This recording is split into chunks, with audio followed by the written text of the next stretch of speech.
Yitzhak Rabin's stunning election victory brought the Labor Party back into power. Rabin had promised to accelerate peace talks with the Arabs. I believe that agreement will be reached within less than 1 year. You can say 9 months, less, or between 9 and 12. Israel's old enemy, Yasser Arafat, still claimed to lead the Palestinian people. But exiled in Tunis and cut off from his homeland, Arafat was more willing to compromise with the Israelis.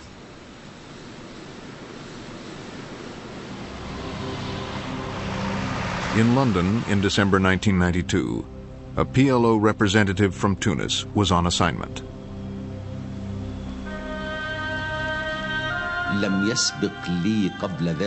I had never met an Israeli before,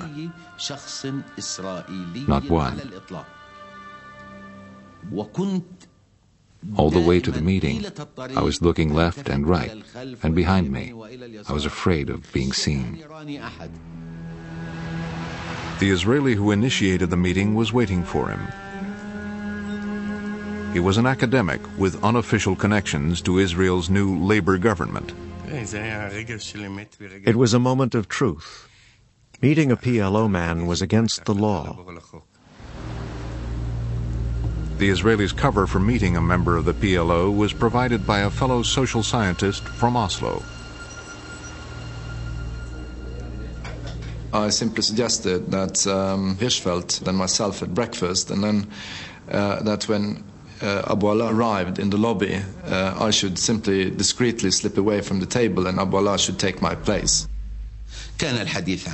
We spoke about the conflict, which had no end in sight. It had been raging for the whole century. So how could we end it?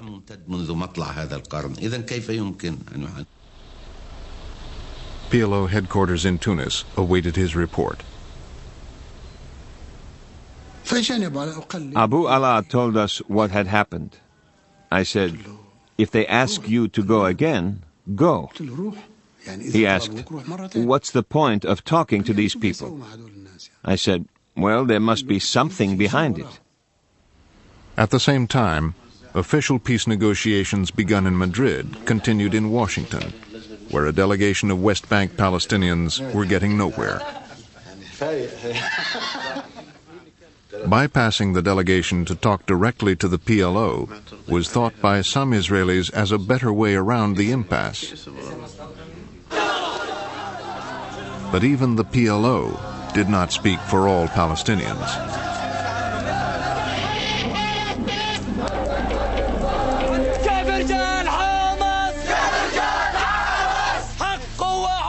The fundamentalist group Hamas had just kidnapped an Israeli police officer and murdered him.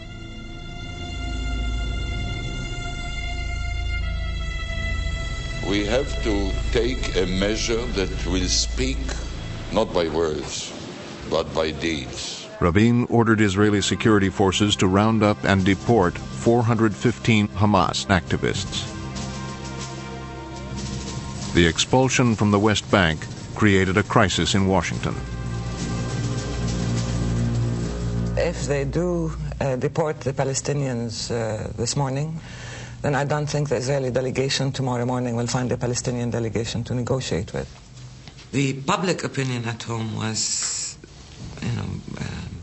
boiling. It was so volatile that we knew we couldn't proceed with the discussions, with the negotiations. The Palestinian delegation walked out of the Washington talks. Arafat now had no links to the Israelis. He sent for the Norwegian social scientist who had set up the secret breakfast in London. Arafat told me that the talks in Washington were completely stuck, and that was why he felt there was a need of a back channel, and thought that the research institute in Oslo, which I was heading, should be the sort of front organization for the talks, because both the PLO and Israel needed deniability for having such talks. The fish was hooked, and they were off to Oslo.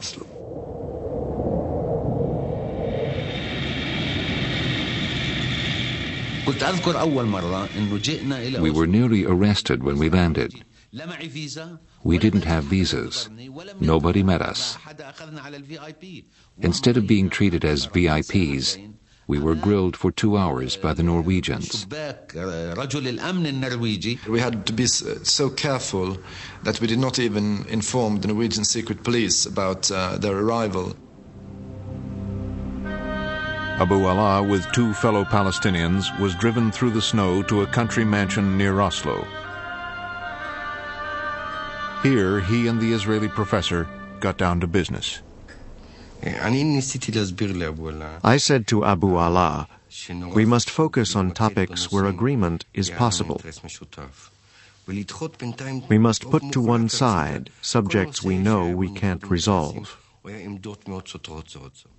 In dispute were the Palestinian territories ruled by Israel, Gaza and the West Bank, and most disputed of all, Jerusalem.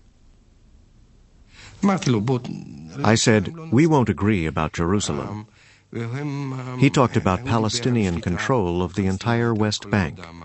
I said, listen, we won't agree to that. Let's focus on Gaza first. Every Palestinian was suspicious about Gaza first. The Israelis wanted to get rid of Gaza. For them, Gaza was just a factory of problems and the Intifada. Back in Tunis, after the first Oslo meeting, Abu Allah voiced his concern about the idea of Gaza first. Abu Mazen said, if any Palestinian land is offered, we should take it. Why reject Gaza? Then Arafat said, I want Jericho as well. I asked him, why Jericho? He said, to get a foothold in the West Bank. Gaza is a dead end, but Jericho leads somewhere. Jerusalem, the Israelis' capital, had always been claimed by the Palestinians as their capital too. The PLO indicated that they now saw the wisdom of deferring their demand. But Israel's prime minister had not yet been told about the Oslo talks. It's pointless talking to Arafat and the PLO. The only Palestinians we deal with are the delegation in Washington. The foreign ministry decided it was time to tell Rabin about the secret back channel. Though skeptical, Rabin thought it could be useful.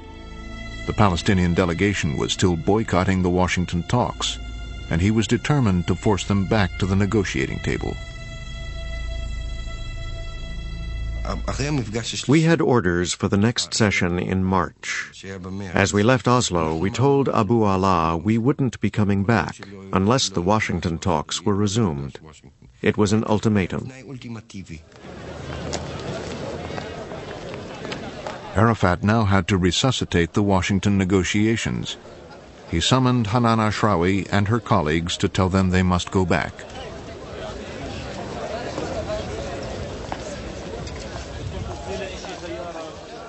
He said, we cannot afford to pay the price of walking out. Don't live in your small worlds. You want to be the heroes. You are considering only yourselves. You don't consider the Palestinian 6 million Palestinians. You don't consider the peace process. If you don't go, you break the peace process, you break your people. Come on, get down to earth. And he stood up and he left us.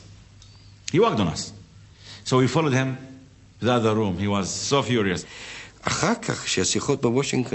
Abu Allah told me later, you really set the cat among the pigeons.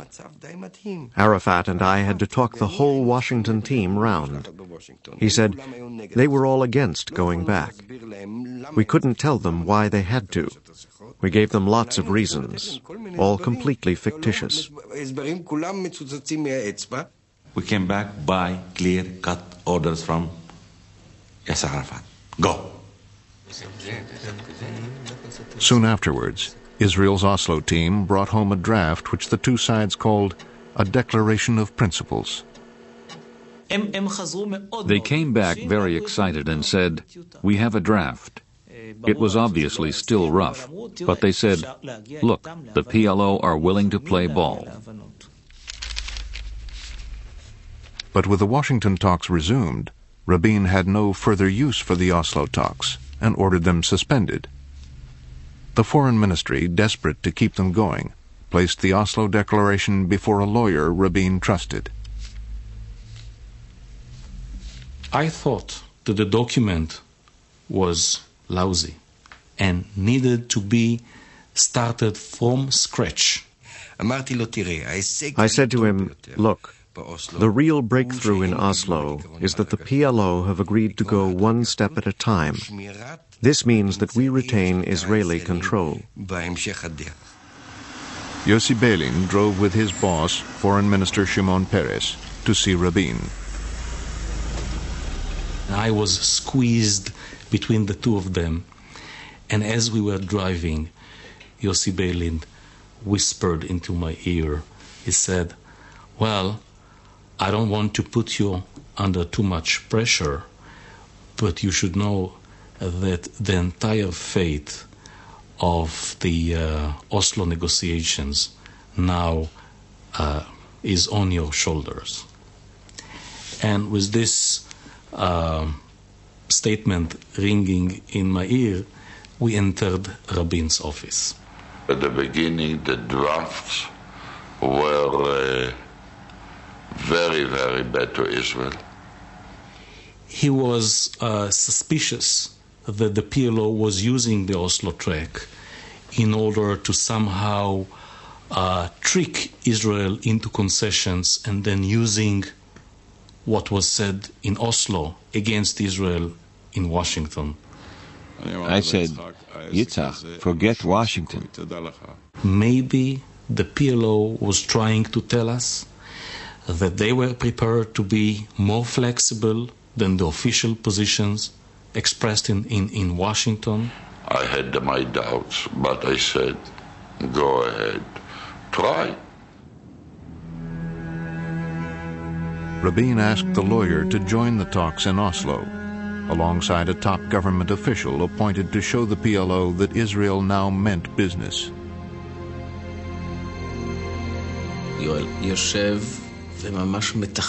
Joel arrives and starts to cross-examine Abu Allah. I asked them, there are the settlements. I mean, in the agreement, you wrote that you will have jurisdiction all over the West Bank. This is what is written here. Now, what about the settlements? Do you intend to go into the settlements to send your tax collectors into the settlement and collect taxes? They said, no, we wouldn't do that. I said, do you intend to use Palestinian teachers to teach the Israeli kids in the settlement schools under Palestinian curricula? They said, no. So I said, so you mean that the settlements will not be under your authority? They said, certainly not. I said, okay, not the settlements. Now, as to Jerusalem, will Israel continue to govern Jerusalem? They said, yes. I said, okay, it was not clear in the document. Joel said, let's say we leave your towns. We will have to move our troops somewhere. He said, is it clear that only we can decide where they go, and only we can define the security zones? All those questions were really about their security. Even when we discussed the transfer of powers, it was always against the background of security, how they would control security.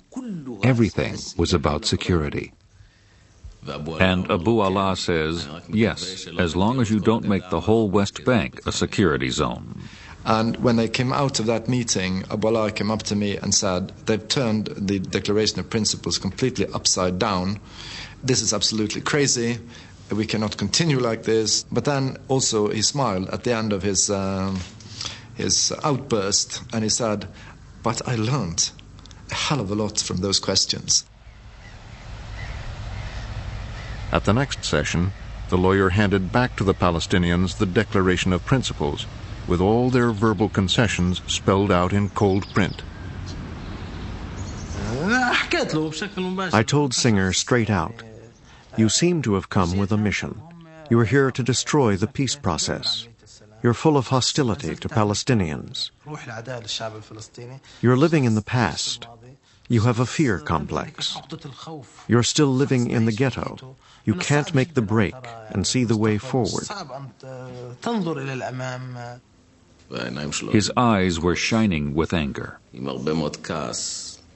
And I said, listen, everything that I added, I took from your answers to my question. These are your words. Look at your notes. Next, the Norwegian Foreign Minister Johan Holst, accompanied by Terje Larsen, flew to Tunis to visit Arafat. It was now Arafat's turn to raise the stakes. He went into to a side room and got out a map of Gaza, West Bank, and Israel, and started pointing at different borderlines that we were discussing. And then, at a certain point in time, he said, "And I want kissing points." And I couldn't really. I thought, "What does he mean?" And I turned to Holst, and I saw that he was completely puzzled. So Holst said, "Then you mean crossing points, or checkpoints, maybe?" No, said Arafat. "I mean kissing points, like." And what he really meant was that there should be a kissing point between Gaza and the West Bank. There had to be an interconnection by way of communication. To my surprise, Arafat now came up with a tougher stance. It did not reflect the current compromise. He asked for a road from Gaza to the West Bank. He revived old PLO demands, which reopened issues we had already agreed to in Oslo.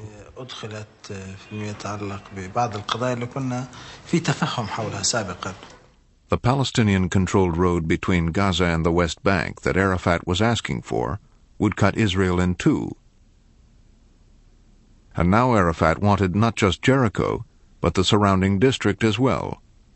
He also insisted that Jerusalem be put back on the agenda. Arafat always thought that if he was getting something, he might as well ask for more. I told Arafat at the end of the meeting, "All right, I shall do as you ask. But I know these people. They won't accept it. If we proceed with this line, the Israelis will end the talks." But Arafat insisted on his stand. He said, "These are my instructions. They can take it or leave it."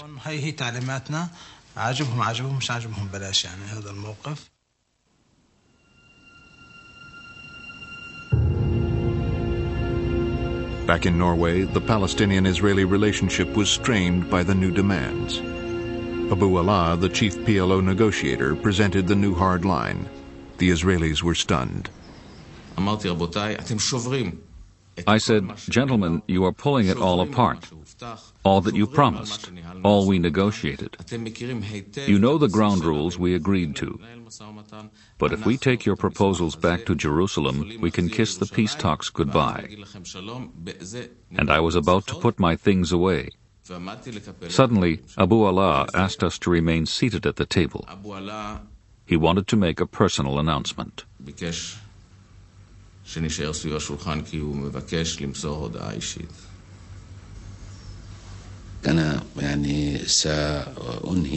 I informed them that I would be resigning. I hoped my brothers in Tunis would continue with Oslo. If they did, I wish my replacement every success.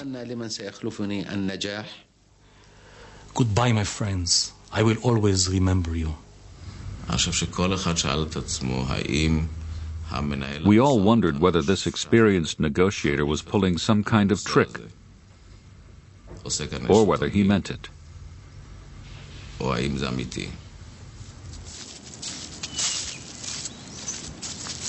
Abu Allah walked out into the surrounding woods.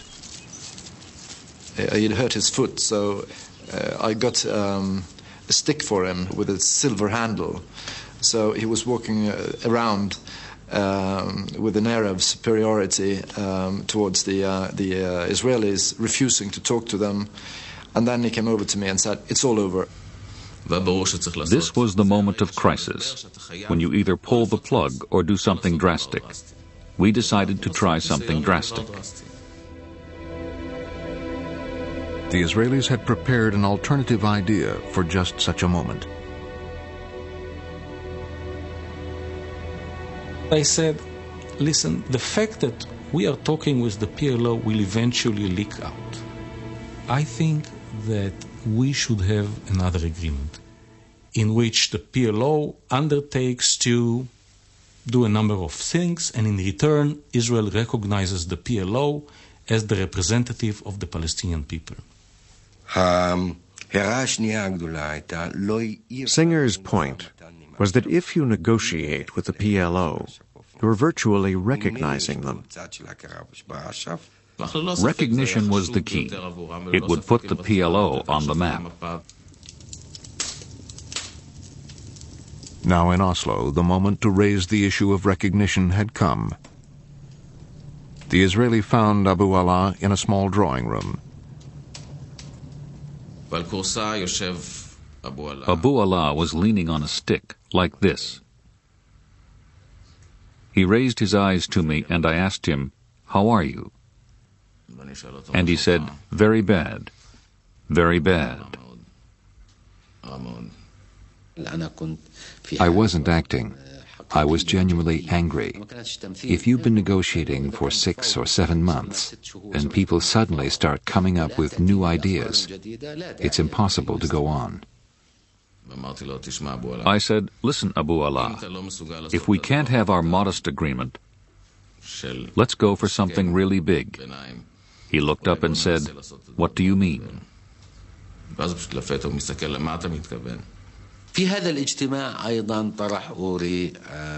Uri raised the idea of mutual recognition between the PLO and the Israeli government.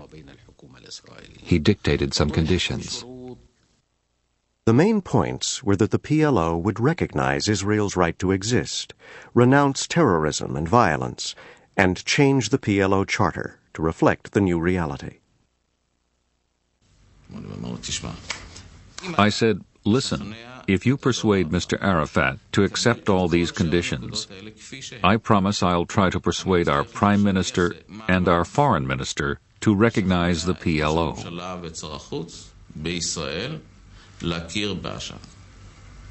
And then these two gentlemen, Uri Savir and Abu Ala, came suddenly bursting out of the room, laughing and joking, and they had solved a basic problem. It was the breakthrough they were looking for. It seemed the PLO would now become an official partner in the peace process. Who knows? If they will elect me, I will be the president again of this Palestinian state. If not, I would like to return back to work as a civil engineer. It was now up to Prime Minister Rabin to decide whether to accept the Oslo Agreement. His chief military advisor argued instead for a deal with Syria. I advised him to try for peace with Syria first, and then go to the Palestinians. Peace with Syria would bring the Arab-Israeli conflict to an end.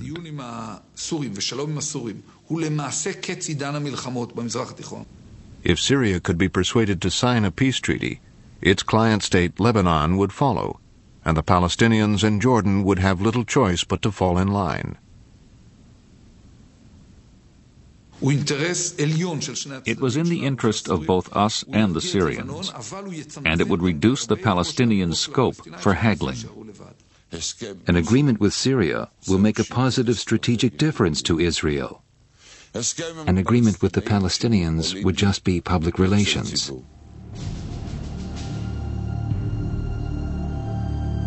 Since the Six-Day War in 1967, Israel had occupied a strategic corner of Syria, the Golan Heights, overlooking northern Israel. Successive Israeli leaders had refused to withdraw without peace. We know that Syria would not make a deal with Israel, would not make peace with Israel for less than full withdrawal. And of course, for any Israeli prime minister, for Rabin in particular, to make the decision to go for full withdrawal was agonizing, was wrenching. But before making the decision, that prime minister had to know what was being given in return, what the Syrian package consisted of. At this moment, a new American Secretary of State came to Jerusalem. We were trying to give some propulsion, some momentum to the track involving the Syrians. Christopher came to meet with Rabin. The four of us came into the room and sat clustered around a small table. And after some give and take, Rabin suddenly surprised us all with a very dramatic gambit.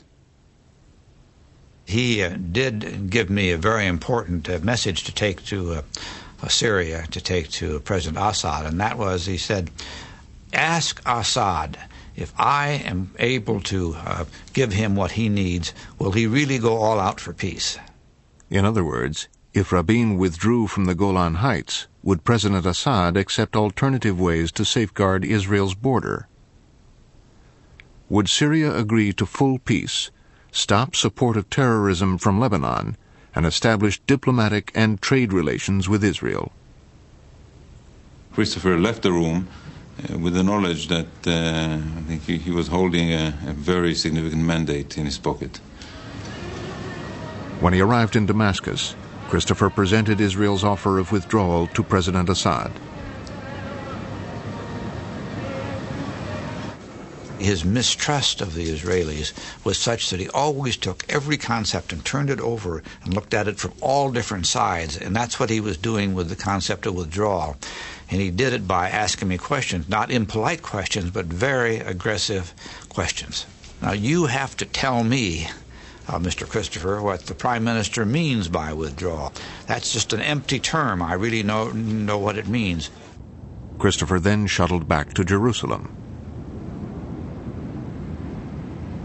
I met with the Prime Minister again. He was disappointed that Assad had not been more forthcoming, had not shown more appreciation for Rabin's willingness to consider full withdrawal. On almost every detail, there was an essentially negative answer or an answer that suggested that a very protracted process of bargaining would have to begin. Rabin could not wait for President Assad. He had promised his voters a peace agreement within a year. So he now settled for the deal that was available, with the PLO in Oslo. But premature disclosure could ditch the deal, and the media were getting close to the story. Is the stage being set for a meeting between yourself and the PLO leadership, perhaps even with Arafat himself? Not in the foreseeable future.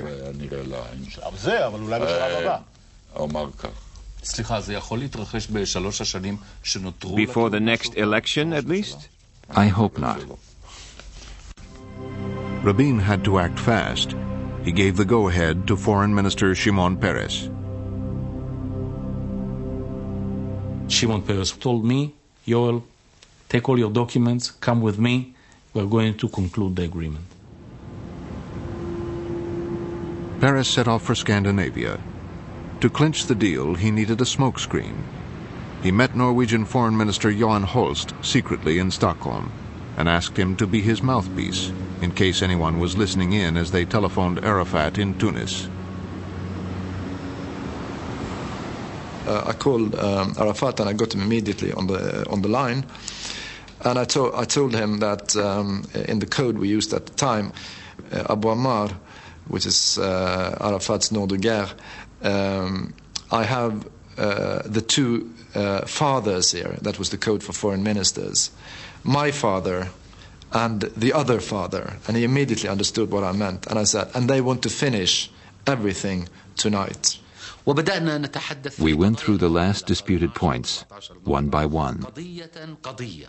The phone's loudspeaker was turned on, so all of us could hear Holst on the other end. I was listening in for perhaps 4 or 5 hours. At around midnight, Shimon Peres went to sleep, and he told me, if you need my approval, if you want to go beyond the general instructions that we have agreed on with Rabin back at home, wake me up. At issue were the withdrawal of Israel's military government and how and when they would deal with difficult issues like Jerusalem. Twice I had to wake Shimon Peres up. The second and last time he woke Peres up was over the issue of who would control the bridges between the West Bank and Jordan. We wanted to be able to control people entering and exiting from the autonomous areas to see that they are not, concealing weapons and the like. We wanted the crossing points to be under our control. I said to Holst, tell him we will not retreat from our positions. Tell them if we don't settle it tonight, it might never get settled. We agreed that the crossing points be jointly controlled. It was 5 o'clock in the morning. After 7 hours on the telephone, they finally had an agreement. I think the phone bill was paid by the Swedish government. We still owe them the money. President Clinton agreed to host a signing ceremony. Then, with everyone gathering in Washington and on their way to the White House, Yasser Arafat noticed something missing from the document: the name PLO. He said, I cannot sign this document. I'm the chairman of the PLO, not the head of the Palestinian delegation. And Israel has recognized the PLO. So what are the Israelis up to? Sort it out.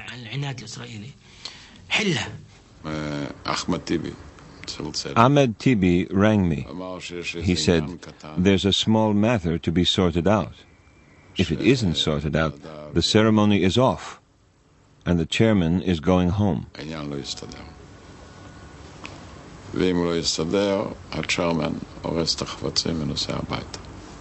I saw Arafat ordering the plane to be ready to leave Washington if they don't accept the PLO. I said, listen, all the documents are printed and ready. It's just an hour before the signing. Less than half an hour before the signing ceremony, Peres called Arafat's representative to his hotel. He suggested that the phrase, the PLO team, be added to the document. I said, I'll ring Arafat. I said to Arafat, Peres says, how about the PLO team? Arafat said, in all of the text? I said, in all the text. He said, okay, 2 kisses, one for you and one for Peres. Ladies and gentlemen, Mr. Arafat, Chairman of the Executive Council of the Palestine Liberation Organization, His Excellency Yitzhak Rabin, Prime Minister of Israel, the President of the United States. The moment I saw Arafat walking out from the White House with Rabin next to him and Clinton and so on, imagine this White House that said bye-bye to the PLO, that branded Arafat as a terrorist, Rabin, the chief of staff who occupied the West Bank and Jerusalem, and it was electrifying.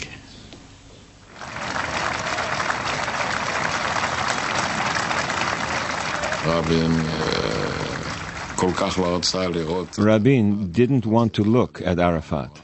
It was terrible. The whole world is watching his body language, and he keeps moving his head not to look at Arafat. And I did not think that they will shake hands. He hesitated a little bit, but I insisted, and I continued stretching my hand to him. And then the way President Clinton pulled it, it was evident that wasn't planned.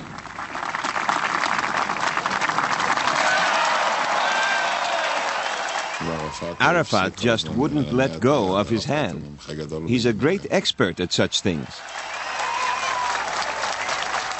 It was a moment that be recalled as long as we live, I think. After he finished shaking his hands, Rabin turned to me. He whispered, "Now it's your turn. He went through this hell. Now it was my turn."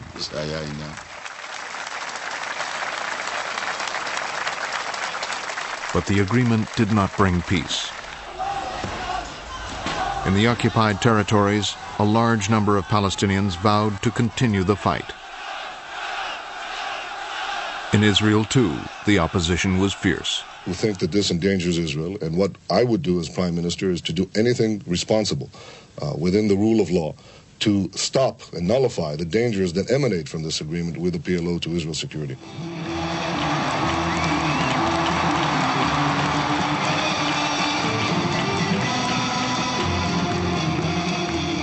What Arafat led now was not quite a state, but for the first time in history, the Palestinians had a government of their own.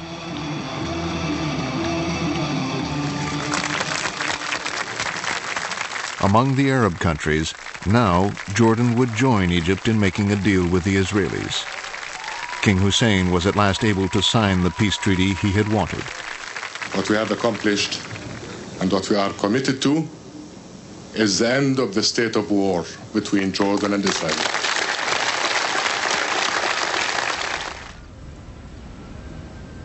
But between Syria and Israel, the state of war continued. In an effort to broaden the Middle East peace, President Clinton came to Damascus. President Clinton told President Assad that, well, Rabin presented to you full withdrawal to the line of 4 June, and we expect from you two now to move the next step. Clinton pressed Assad to send his top military commander to meet his Israeli counterpart and work out the practicalities of ending their state of war. It was a big decision for Syria to send our chief of staff for the first time in history to meet the Israeli chief of staff. It's a very heavy and big decision. Assad held back. First, he wanted his ambassador to Washington to meet the Israeli chief of staff. We wore wigs so that we wouldn't be recognized on the El Al flight. We arrived at the meeting place in Washington. Only then could we breathe freely. Take off our wigs. I took a last look at myself in the mirror. Whenever I wear a wig, I look like my mother.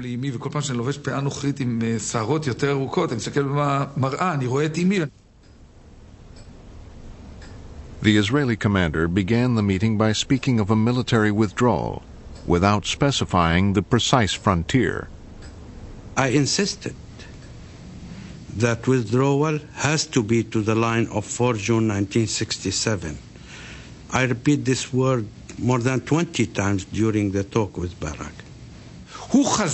Like a parrot, he repeated their demand to withdraw to the June 4th border. The Israeli wanted a more informal exchange. During breaks, we walked in the garden. There, we were off the record. And we spoke frankly whether they are committed to settlement with Syria or not, whether they understand what it requires. On the patio, there were these arched doorways. I compared peace between us to the keystone of the arch. At the end, you feel that he wants to make it. He wants to find a solution. He wants to give his blessing. This encouraging start led Assad to send his chief of staff to join the talks. They discussed military safeguards, For example, the future of Israel's early warning station in the Golan. Talks progressed in fits and starts.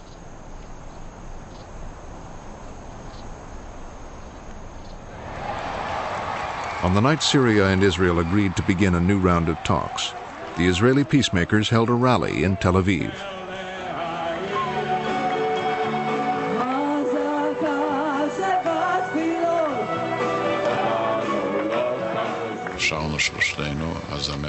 We sang, the three of us, the singer Miri Aloni, Yitzhak, and myself. Yitzhak and I are not such great singers. He had the words of the peace song on a sheet of paper.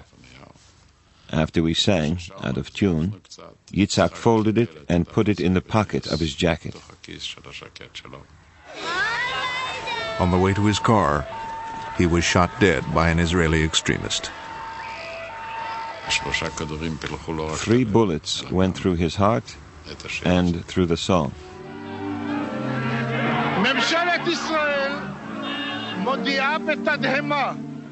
The government of Israel, with shock and sorrow, announces the death of Prime Minister Yitzhak Rabin, who was murdered by an assassin tonight in Tel Aviv.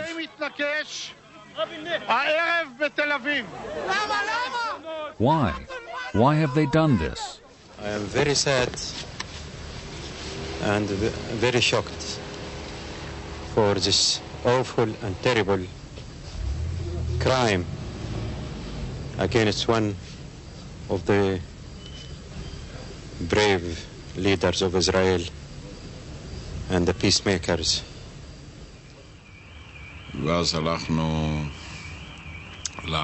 We went to the room where he was lying on the bed. His body was covered with a sheet up to here. On his face was an expression of peace and maybe irony. It was his typical Rabin smile. I kissed his forehead and said goodbye. Peres now became prime minister. President Clinton was determined to see that Rabin's commitment to seeking peace with Syria didn't die with him. The Americans still wanted Israel to keep Rabin's promise to withdraw from the Golan Heights. Rabin had held the Syrian track rather closely to himself. So when he was assassinated, all of a sudden it became very important to pass on to now Prime Minister Peres what had been happening. President Clinton said, "Here are the promises Yitzhak gave." He asked if these promises committed me. I said, "Whatever Yitzhak was committed to, I am committed to." Peres asked the Americans to arrange a summit with President Assad so that Peres could repeat his Oslo triumph and bring the negotiations with Syria to a quick conclusion. I told him to ask Assad, "Do you want to fly high and fast or low and slow?" We are ready to fly high and fast in one condition, to know when we land and where we land. President Assad, in my judgment, missed a historic opportunity because he wasn't prepared to take a greater risk for peace. Peres had set a date for the next general election. But then, 4 days later, Palestinian terrorist attacks changed Israel's political landscape. It was a ferocious blast. The suicide bomber detonated 10 kilos of explosives in the middle of a crowded commuter bus. 24 Israelis were killed. A week later, a Palestinian terrorist planted another bomb on a bus. This time, 19 died. The promises of peace and reconciliation seemed hollow. As new elections approached, many voters cared more about security than peace. These terrorist attacks lost us 20% in the polls. It was catastrophic. I knew another bomb would end the whole thing. The terrorists struck again. In Tel Aviv's busiest shopping street, 14 died and over 100 were injured.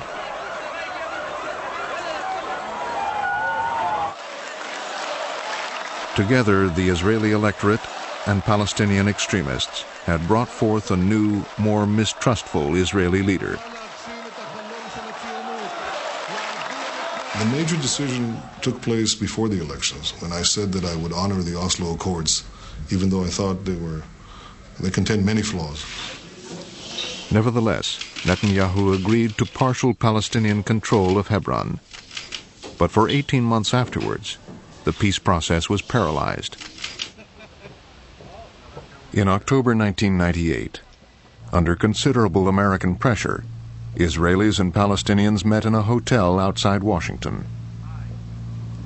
On the table was a proposal for an Israeli withdrawal from additional territory on the West Bank, in return for new security guarantees and the annulment of all clauses in the Palestinian Charter calling for the destruction of Israel. One peacemaker was General Ariel Sharon, whose fierce reputation as a warrior helped provide credibility to the process. 9 days of diplomatic urging, cajoling, intervening, and arm-twisting by President Clinton finally produced results. This agreement is good for Israel's security. The commitments made by the Palestinians were very strong, as strong as any we have ever seen. We are more secure today because for the first time since the signing of the Oslo Accords, we will see concrete and verifiable commitments carried out. This agreement is good for the political and economic well-being of Palestinians. It significantly expands areas under Palestinian authority to some 40% of the West Bank. We will never go back.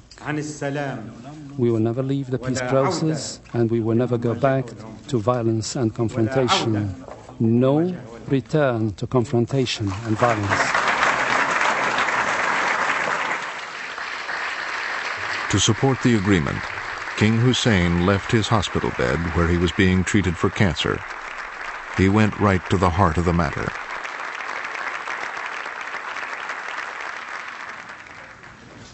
We quarrel, we agree, we are friendly, we are not friendly.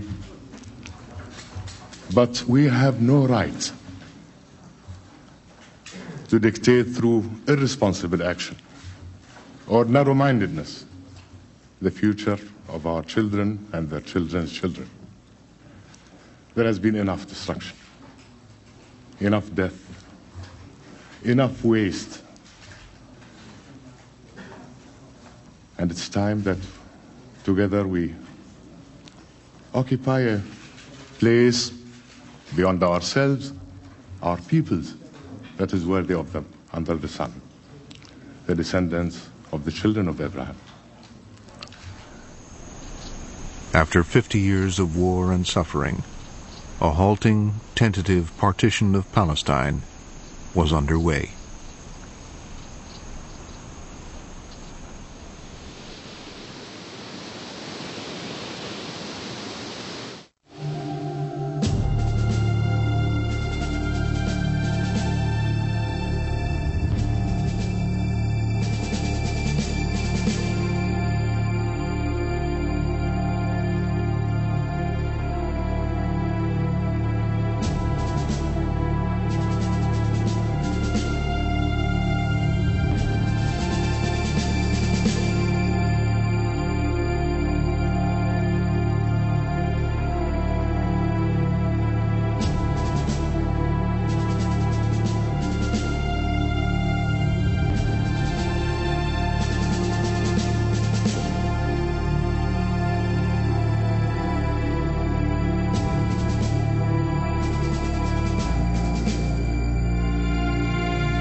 This program is a production of WGBH, which is solely responsible for its content.